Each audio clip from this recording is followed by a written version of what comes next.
Jemaat yang sama dikasih dan diberkati di dalam nama Tuhan Yesus, sebelum kita bersama-sama membaca dan merenungkan firman Tuhan pada saat ini, mari kita satu di dalam doa. Firman-Mu ya Allah akan kami baca dan renungkan saat ini. Berikan kami hikmat dan pengertian yang bersumber daripada kuasa-Mu. Berfirmanlah kepada kami di dalam nama Tuhan Yesus. Amin. Pembacaan Alkitab sesuai dengan nas Almanak GKE, Rabu tanggal 21 Oktober 2020, tertulis di dalam kitab Perjanjian Lama, kitab Bilangan pada pasal yang ke-13, ayat yang pertama dan yang kedua, serta ayat yang ke-17 sampai dengan pasal yang ke-14 ayat yang ke-9. Firman Tuhan tertulis dan akan dibaca demikian bagi kita. Dari kitab Bilangan pada pasal yang ke-13 ayat yang pertama sampai yang kedua, kemudian ayat yang ke-17 sampai dengan pada pasal yang keempat ayat yang ke-9. Firman Tuhan tertulis dan akan dibaca demikian bagi kita dengan perikop ke-12 pengintai. Tuhan berfirman kepada Musa, suruhlah beberapa orang mengintai tanah Kanaan yang akan kuberikan kepada orang Israel dari setiap suku nenek moyang mereka. Haruslah kau suruh seorang, semuanya pemimpin-pemimpin di antara mereka. Ayat yang ke-17. Maka Musa menyuruh mereka untuk mengintai tanah Kanaan, katanya kepada mereka, pergilah dari sini ke tanah Negeb dan naiklah ke pegunungan, dan amat-amatilah bagaimana keadaan negeri itu, apakah bangsa yang mendiaminya kuat atau lemah, apakah mereka sedikit atau banyak, dan bagaimana negeri yang didiaminya, apakah baik atau buruk, bagaimana kota-kota yang didiaminya, apakah mereka diam di tempat-tempat yang terbuka atau di tempat-tempat yang berkubu, dan bagaimana tanah itu, apakah gemuk atau kurus, apakah ada di sana pohon-pohonan atau tidak. Tabahkanlah hatimu dan bawalah sedikit dari hasil negeri itu. Waktu itu ialah musim hulu hasil anggur. Mereka pergi ke sana lalu mengintai negeri itu mulai dari padang gurun Sin sampai ke Rehob, ke jalan yang menuju ke Hamat. Mereka berjalan melalui tanah Negeb lalu sampai ke Hebron. Di sana ada Ahiman, Sesai dan Talmai, keturunan Enak. Hebron didirikan 7 tahun lebih dahulu dari Soan di Mesir. Ketika mereka sampai ke lembah Eskol, dipotong merekalah di sana suatu cabang dengan setandan buah anggurnya. Lalu berdualah mereka menggandarnya. Juga mereka membawa beberapa buah delima dan buah ara. Tempat itu dinamai orang lembah Eskol karena tandan buah anggur yang dipotong orang Israel di sana. Sesudah lewat 40 hari, pulanglah mereka dari pengintaian negeri itu dan langsung datang kepada Musa, Harun dan segenap umat Israel di Kades di padang gurun Paran. Mereka membawa pulang kabar kepada keduanya dan kepada segenap umat itu dan memperlihatkan kepada sekaliannya hasil negeri itu.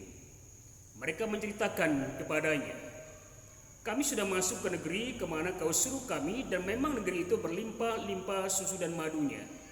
Dan inilah hasilnya, hanya bangsa yang diam di negeri itu kuat-kuat, dan kota-kotanya berkubu dan sangat besar. Juga keturunan Enak telah kami lihat di sana. Orang Amalek diam di tanah Negeb, orang Het, orang Yebus, dan orang Amori diam di pegunungan. Orang Kanaan diam sepanjang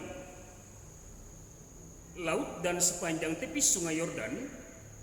Kemudian Kaleb mencoba menenteramkan hati bangsa itu di hadapan Musa, katanya, tidak, kita akan maju dan menduduki negeri itu, sebab kita pasti akan mengalahkannya. Tetapi orang-orang yang pergi ke sana bersama-sama dengan dia berkata, kita tidak dapat maju menyerang bangsa itu karena mereka lebih kuat daripada kita. Juga mereka menyampaikan kepada orang Israel kabar busuk tentang negeri yang diintai mereka dengan berkata, Negeri yang telah kami lalui untuk diintai adalah suatu negeri yang memakan penduduknya, dan semua orang yang kami lihat di sana adalah orang-orang yang tinggi-tinggi perawakannya. Juga kami lihat di sana orang-orang raksasa, orang enak yang berasal dari orang-orang raksasa, dan kami lihat diri kami seperti belalang, dan demikian juga mereka terhadap kami. Pemberontakan umat Israel. Lalu segenap umat itu mengeluarkan suara nyaring, dan bangsa itu menangis pada malam itu. Bersungut-sungutlah semua orang Israel kepada Musa dan Harun, dan segenap umat itu berkata kepada mereka, kiranya kami mati di tanah Mesir atau di padang gurun ini. Mengapakah Tuhan membawa kami ke negeri ini supaya kami tewas oleh pedang, dan istri serta anak-anak kami menjadi tawanan? Bukankah lebih baik kami pulang ke Mesir? Dan mereka berkata seorang kepada yang lain, baiklah, kita mengangkat seorang pemimpin lalu pulang ke Mesir. Lalu sujudlah Musa dan Harun di depan mata seluruh jemaah Israel yang berkumpul di situ. Tetapi Yosua bin Nun dan Kaleb bin Yefune, yang termasuk orang-orang yang telah mengintai negeri itu, mengoyakkan pakaiannya dan berkata kepada segenap umat Israel, negeri yang kami lalui untuk diintai itu adalah luar biasa baiknya. Jika Tuhan berkenan kepada kita, maka Ia akan membawa kita masuk ke negeri itu dan akan memberikannya kepada kita, suatu negeri yang berlimpah susu dan madunya. Hanya janganlah memberontak kepada Tuhan, dan janganlah takut kepada bangsa itu, sebab mereka akan kita telan habis. Yang melindungi mereka sudah meninggalkan mereka, sedangkan Tuhan menyertai kita. Janganlah takut kepada mereka.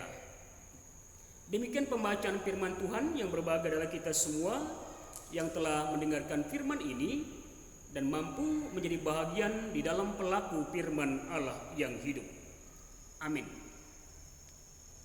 Jemaat yang sama dikasih dan diberkati di dalam nama Tuhan Yesus, salam sejahtera bagi kita semua. Salam, puji nama Tuhan. Sebuah kepercayaan yang diberikan oleh Musa dan Harun kepada ke-12 suku Israel yang mewakili mereka untuk mengintai, mengamati, melihat bahagian dari negeri yang telah dijanjikan oleh Allah, yaitu Kanaan, adalah merupakan suatu persiapan awal dari apa yang akan mereka lakukan untuk menduduki dan untuk memasuki negeri yang telah disediakan oleh Allah itu. Di dalamnya tentu Musa dan Harun sesuai dengan petunjuk Allah mengutus masing-masing satu orang pemimpin dari ke-12 suku Israel supaya mereka pergi ke tanah Kanaan, tanah yang akan disediakan dan dijanjikan oleh Tuhan kepada seluruh jemaah Israel. Dalam pengintaian, dalam informasi yang mereka sampaikan setelah mereka kembali dari mengintai negeri yang dijanjikan oleh Allah, beragam macam. Yang sangat menarik jemaat adalah dari ke-12 suku Israel ini hanya 2 wakil dari suku Israel, yaitu yang bernama Hosea bin Nun dari suku Efraim dan Kaleb bin Yefune dari suku Isakar saja, yang memberikan laporan yang menjelaskan bagaimana apa yang sebenarnya terjadi, yang mereka lihat, yang mereka amati, supaya disampaikan kepada Musa dan Harun sesuai dengan kebenaran yang ada. Tidak bisa dipungkiri jemaat, memang ada sebuah sinonim atau kesamaan dari laporan yang mewakili dari 12 suku Israel ini kepada Musa dan Harun, terutama bahwa memang di sana memang negeri yang akan mereka duduki yang diserahkan oleh Allah itu adalah negeri yang memang berlimpah dengan susu serta madunya. Berarti hasil alamnya adalah sesuatu yang menjanjikan. dan memberikan sebuah kegembiraan dalam informasi yang mereka sampaikan kepada Musa dan Harun. Lalu ke-10 suku Israel yang ada yang bersama-sama dengan Hosea dan Kaleb bin Yefune ini memberikan sebuah penjelasan yang tidak sesuai dengan apa yang mereka lihat. Hal ini membuktikan adanya ketidakyakinan dari setiap penyertaan Allah dalam sepanjang kehidupan mereka ketika mereka pun keluar dari tanah Mesir, tempat perbudakan, bahkan sampai pada saat dan waktu mereka akan persiapkan diri untuk menduduki tanah janji yang disediakan oleh Allah Kanaan. Lalu kenapa muncul adanya tidak ada sinkronnya, tidak ada kesepakatan kesamaan dari informasi yang ada dari ke-12 suku Israel ini? Ya, ke-10 suku Israel yang ada yang bersama-sama dengan Hosea dan Kaleb ini sudah sepakat memberikan sebuah berita busuk atau berita yang tidak benar. Karena ketidakyakinan mereka terhadap apa yang mereka lihat, dan ketika itu mereka menganggap bahwa mereka tidak akan mampu untuk menduduki tanah janji yang disediakan oleh Allah dengan orang-orang yang telah memiliki, menduduki, bahkan menetap yang ada di sana. Jemaat yang sama dikasih dan diberkati di dalam nama Tuhan Yesus. Kepercayaan Musa dan Harun adalah sebuah kepercayaan yang harus sebenarnya dipegang secara prinsip, secara mendasar oleh ke-12 suku Israel yang dipercayakan untuk mengintai bangsa yang akan diberikan oleh Allah kepada mereka. Ketika mereka tiba dari sana, terjadi sebuah perdebatan bahkan pemberontakan Israel sebagai umat Allah. Hal ini tentu menimbulkan berbagai macam perbedaan, bahkan ketidakyakinan dan ketidakpastian mereka bahwa pemeliharaan dan kasih Allah itu sebenarnya selalu bersama-sama dengan mereka. Kaleb bin Yefune dari suku Isakar dalam konteks nas ini memberikan sebuah cerminan diri, kualitas dirinya sebagai yang diutus untuk menyampaikan sebuah kebenaran yang sungguh yang sesuai dengan apa yang dilihat. Bahkan Kaleb dan Hosea di sini atau dinamakan oleh Musa nanti Yosua bin Nun, mereka justru menguatkan dan menghiburkan seluruh jemaah Israel yang sepertinya termakan informasi yang salah dari ke-10 suku Israel yang ada yang bersama-sama dengan mereka sebagai keterwakilan mereka untuk menyampaikan berita itu kepada Musa. Hanya janganlah memberontak kepada Tuhan dan janganlah takut kepada bangsa itu, sebab mereka akan kita telan habis. Seorang leader, seorang pemimpin mampu untuk menjadi pemimpin yang baik, mampu untuk menenangkan rakyatnya, pemerintahan yang dia pimpin. Seorang pemimpin figur Kaleb bin Yefune ataupun Hosea bin Nun ini adalah sebuah cerminan seorang pemimpin yang selalu memberikan kekuatan dan semangat dengan yakin bahwa penyertaan dan pemeliharaan Allah itu selalu ada dan bersama-sama dengan mereka. Mereka yakin mereka akan memperoleh sebuah kemenangan.